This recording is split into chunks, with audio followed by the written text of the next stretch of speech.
প্রিয়ন্তী লোকটাকে খুঁটিয়ে খুঁটিয়ে দেখছিল। এই ডিফেন্সদের লোকেরা হয় এতটাই সুদর্শন।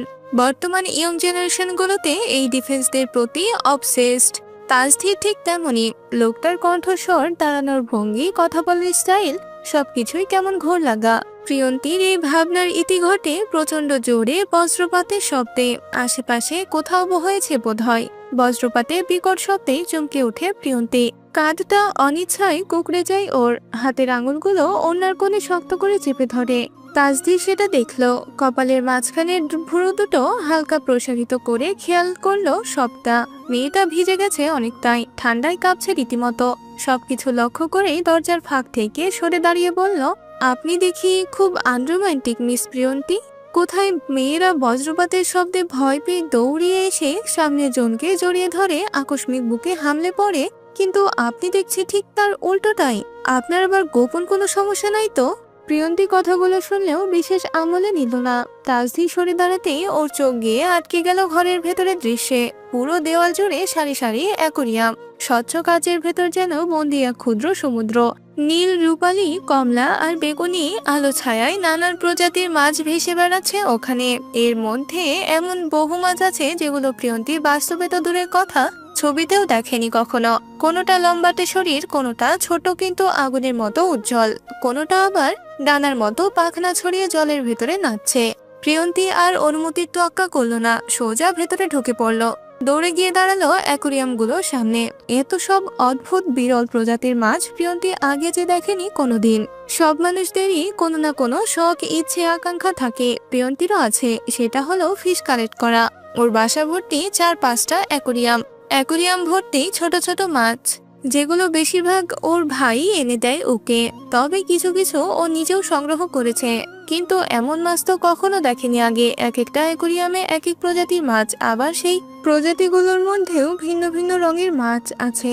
সব শেষে প্রিয়ন্তী দৌড়ে গিয়ে দাঁড়ালো সবার শেষ প্রান্তে রাখা অ্যাকোরিয়ামটার সামনে। ওখানে শুধু একটাই মাছ রাখা, যেটা সবার থেকে বেশি আকর্ষণীয় দেখতে। মাছটার লেজটাই যেন ওর আসল সৌন্দর্য। পরীর ডানার মতো বিস্তৃত, পুরো অ্যাকোরিয়ামে ভরে আছে। রেশমের মতো নরম পাখনা পানির ভেতর ধীরে ধীরে তুলছে। ইস, আল্লাহর সৃষ্টি কতটা অমায়িক। প্রিয়ন্তী আর নিজেকে আটকে রাখতে পারল না। চোখ দুটো বিস্ময়ে বড় হয়ে গেল ওর। একটু ঝুঁকে বাইরে থেকে যেন মাছটা ধরতে চাইছে ও। ওভাবেই বলে উঠল, এত সুন্দর ফিশ, আমি তো কোনোদিনও এমন মাছ দেখিনি। আপনিও মাছ পছন্দ করেন বুঝি? আচ্ছা, এটার নাম কি? এতক্ষণ মুগ্ধ নয়নেই দেখছিল তাজদি সবটা। মাছ কালেক্ট করা তার ছোটখাটো একটা শখই বলা চলে। সমুদ্রের মানুষ বলেই হয়তো তার এমন অদ্ভুত অদ্ভুত শখ আছে। দূর দূরান্তের সমুদ্র থেকে সে নিয়ে এসেছে নানা দুর্লভ প্রজাতি। তবে প্রিয়ন্তীকেও একইভাবে এসবের প্রতি এতটা কৌতূহল দেখে বিস্মিত হলো বটে। জবাব দিল সোজা সাপটা, it's blue half moon. Wow, এর নামটাও খুব সুন্দর। আচ্ছা, আপনি এসব কোন দোকান থেকে এনেছেন আমাকে বলবেন প্লিজ? আমি এরকম কয়েকটা নিতে চাই। তাজহির ভ্রু কুচকে তাকালো, ঠোঁট কামড়ে হাসলো অল্প। এরপর বলল, জি, সমুদ্রের তলদেশ থেকে এদেরকে তুলে এনেছি। বলতে পারেন ওয়ান কাইন্ড অফ কিডন্যাপ আর কি। এমা, আপনি সাঁতার জানেন? সমুদ্রের গভীরে গিয়েছিলেন সত্যিই? যদি ডুবে যেতেন? হঠাৎ উৎকণ্ঠায় মুখ থেকে বেরিয়ে আসা প্রশ্নে নিজেই তাজ্জব বনে গেল ও। খেয়াল আসতেই নিজের ব্যাকুল মার্কা প্রশ্নে নিজেই লজ্জা পেল। ইস, কি বলদের মতো প্রশ্ন করে ফেলেছে ও এটা। বেয়াক্কুল প্রিয়ন্তী, তুই আস্তই একটা বেয়াক্কুল হাদারা মেয়ে। যে মানুষটা বছরের 365 দিনই সমুদ্রের সাথে যুদ্ধ করে, তাকে কিনা জিজ্ঞেস করছে সাঁতার জানে কিনা। লোকটাও বোধহয় মজা নিল ওর কথায়, তাই তো ঠোঁট কামড়ে নিজের হাসি চেপে ধরেই উত্তর দিল, জি ম্যাম, এই অধম একটু একটু সাঁতার জানি আর কি। যতটুকু জানি পানিতে ডুবে মরার চান্স নেই আপাতত। প্রিয়ন্তী লজ্জায় আড়ষ্টতায় জমে গেল। এতক্ষণে পুরো ঘরটা খেয়াল করলো। সেখানে যত্ন সহ সাজানো নেভি ইউনিফর্ম, ক্যাপ, সরা রকম সরঞ্জাম, সবকিছু নিখুঁতভাবে পরিপাটি অবস্থায় রাখা। শরীরটা ঠান্ডা হয়ে গেছে ভিজে কাপড়ে। কুকুরে দাঁড়িয়ে খানিকটা কাঁপতে লাগলো ও। তাজদি সেটা লক্ষ্য করে চুপচাপ কফি মেকারের কাছে গেল। মুহূর্তেই 2 কাপ কফি বানিয়ে এনে 1 কাপ এগিয়ে দিয়ে বলল, নিন, আপনার বাচ্চার বাবার হাতের 1 কাপ স্পেশাল কফি খেয়ে দেখুন তো কেমন হয়েছে মিস প্রিয়ন্তী। আরেক কাপ হাতে নিয়ে নিজে দেওয়ালের পাশে হেলান দিয়ে দাঁড়ালো। এই যাত্রায় আবারও লজ্জা পেল মেয়েটা। এই যা, ও আসলে এখানে কেন এসেছে সেটাই তো বলা হলো না। কি করতে এসে কিভাবে নিজেকে ফাঁসিয়ে ফেললো এইভাবে। তবে এই মুহূর্তে শীতও লাগছে ভীষণ, তাই অনিচ্ছায় কফিতে এক মুখ চুমুক দিয়ে বলল, একটা কথা বলবো? জি বলুন। আপনি প্লিজ প্রথমে আমাকে আপনি করে বলা বন্ধ করুন, আমি আপনার খুব ছোটই হব। তাসধীর হালকা হেসে কফির মগে চুমুক দিতে দিতে বলল, কেন, কোথাও কি লেখা আছে যে ছোটদেরকে আপনি করে বলা যাবে না? তা না, কিন্তু আপনার মুখ থেকে আপনি শুনতে আমার কেমন যেন একটা লাগে। তা কেমন লাগে মিস প্রিয়ন্তী? Something special? প্রিয়ন্তীর লজ্জা আরো বাড়লো। মেয়েটাকে এভাবে বিব্রত হতে দেখে তাসধীর হাসি ধরে রাখতে পারল না, যেন মুহূর্তেই গায়েব করলো হাসিটুকু। এরপর বলল, I genuinely feel most comfortable addressing everyone with respect, regardless of their age. It's simply part of who I am, and it feels natural to me. প্রিয়ন্তীকে হাঁসফাঁস করতে দেখে কথার মোড় পাল্টালো তাসধীর। বলল, কফিটা কেমন হয়েছে বললেন না তো? নে, এটারই বাকি ছিল যে। কথায় কথায় মজার ঠেলায় কখন যে কফির পুরোটা সাবার করে দিয়েছে সেই হুঁশ কি আছে? ইস, এখন কি বলবে? প্রিয়ন্তী চেয়ে দেখলো লোকটার কাপে ফু দিয়েই যাচ্ছে। গরম ধোয়া বের হচ্ছে যে। ওর কাপে তো তলায়ও অবশিষ্ট নেই একটুও।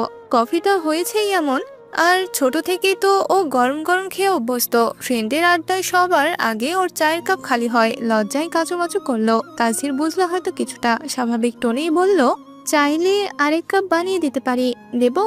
প্রিয়ন্তী মাথা ঘুরতে লাগলো লজ্জায়। ছি ছি, এরকম লজ্জায় কোনো শত্রুও না পড়ুক। তবে আপাতত সবকিছুকে সাইডে রেখে মন স্থির করলো এক জায়গায়। মনে মনে ঠিক করলো, যা বলতে এসেছিল সোজা বলে দিয়ে বিদায় হবে এখান থেকে। এরপর আর কস্মিন কালেও লোকটার সামনে পড়বে না। ভনিতাহীন গলায় বলল, আপনার সঙ্গে আসলে কিছু কথা বলতে এসেছিলাম। এবার থেমে পুনরায় যোগ করলো, সেদিন আসলে বান্ধবীদের সঙ্গে পাঁচি ধরে ওইরকম একটা কাজ করেছি। আসলে আমার বান্ধবীরাই আপনার আইডি সিলেক্ট করেছিল। আমার ইচ্ছা ছিল না, কিন্তু বাধ্য হয়েছিলাম এক প্রকার। না হলে আমি ওরকম মেয়ে নই, বিশ্বাস করুন। প্লিজ আপনি কিছু মনে করবেন না, আর ভাইয়া বা ভাবিকে এই ব্যাপারে কিছু বলবেন না প্লিজ। ভাইয়া জানতে পারলে আমাকে খুব বকবে। আমি সত্যি খুব সরি। নিজের কফির মগটা পাশেই ছোট একটা টেবিলের উপর রাখলো তাসধীর। রাখতে রাখতে অত্যন্ত সাবলীল ভাবে জানতে চাইলো, কোন বিষয়ে সরি? জি, প্রশ্নাত্মক ভঙ্গিতে চাইলো প্রিয়ন্তী। তাসধীর বলল, মানে ঠিক কোনটার জন্য সরি? বাচ্চাদের দুধের টাকা না দেওয়ার জন্য? বিয়ের পরদিন সকালে আপনাকে ফেলে রেখে চলে যাওয়ার জন্য?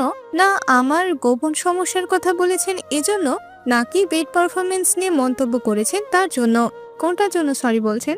তাছাড়া বাকি মেসেজগুলোর কথা নয় নাই বললাম, মানবতার খাতিরে।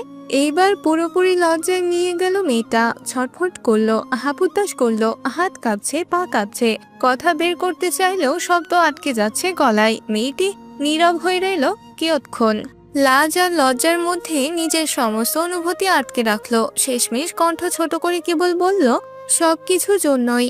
কিন্তু মিস প্রিয়ন্তী, আপনার সব কথার মধ্যে একটা কথা কিন্তু আমার বেশ মনে ধরেছে। বিয়ে না করে, সংসার না করে, বাসর না করে, মোস্ট অফ অল পরিশ্রম না করে সোজা বাচ্চার বাবা হয়ে যাওয়ার যে ব্যাপারটা, ফ্রিতে বাচ্চার বাবা হওয়ার এমন অপরচুনিটি হাতছাড়া করা কি উচিত বলুন? আমি কিন্তু আবার সুযোগ সন্ধানী, তাই এই সুযোগ হাতছাড়া করছি না। প্রিয়ন্তী ভ্যাবাচাকা খেয়ে এলো পুরো দমে। লোকটা আস্তই একটা অশ্লীল। সুযোগ বুঝে কথা শোনাতে হাতছাড়া করে না। আর দাঁড়িয়ে থাকার সাহস হলো না ওর। যেমন ভাবে এসেছিল তেমন ভাবেই ঝড়ের বেগে সপাটে দৌড় লাগালো ও। এখানে আর এক মুহূর্তও থাকছে না। নির্লজ্জ লোক কোথাকার, ফ্যামিলির কাছে কি ভোলা ভালাই না সেজে থাকে। প্রিয়ন্তী দৌড় দিতেই পিছন থেকে ডাকলো তাসধীর, আরে মিস প্রিয়ন্তী, বাচ্চার বাবা দাবি করতে না করতেই দেখি আমার জিনিসপত্রেরও অধিকার দেখানো শুরু করে দিয়েছেন। কফির মগটা তো অন্তত রেখে যান। ব্যাস, এইবার ষোলকলা পূর্ণ হলো। লজ্জায় মাটিতেই মিশে যেতে ইচ্ছে হলো মেয়েটার। শেষমেশ কিনা কফির মগ হাতে নিয়েই তোর দৌড় দিতে হলো হতচ্ছাড়ি কোথাকার। মনে মনে গালি ছুড়লো নিজেকে নিজেই। প্রিয়ন্তী লোকটাকে খুঁটিয়ে খুঁটিয়ে দেখছিল।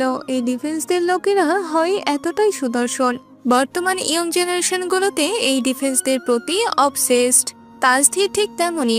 লোকটার কণ্ঠস্বর, দাঁড়ানোর ভঙ্গি, কথা বলার স্টাইল সবকিছুই কেমন ঘোর লাগা। প্রিয়ন্তীর এই ভাবনার ইতি ঘটে প্রচন্ড জোরে বজ্রপাতের শব্দে। আশেপাশে কোথাও হয়েছে বোধ হয়।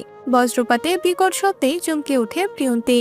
কাঁধটা অনিচ্ছায় কুঁকড়ে যায় ওর। হাতের আঙুলগুলো ওনার কোণে শক্ত করে চেপে ধরে।